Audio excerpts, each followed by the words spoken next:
رسول اللہ صلی اللہ علیہ وآلہ وسلم نے فرمایا، جو شخص شب قدر ایمان کے ساتھ محض ثواب آخرت کے لیے ذکر و عبادت میں گزارے، اس کے گزشتہ گناہ بخش دیے جاتے ہیں۔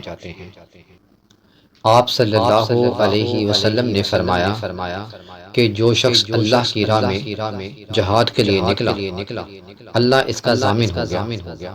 اللہ تعالیٰ فرماتا ہے، اس کو میری ذات پر یقین اور میرے پیغمبروں کی تصدیق نے اس سرفروشی کے لیے گھر سے نکالا ہے۔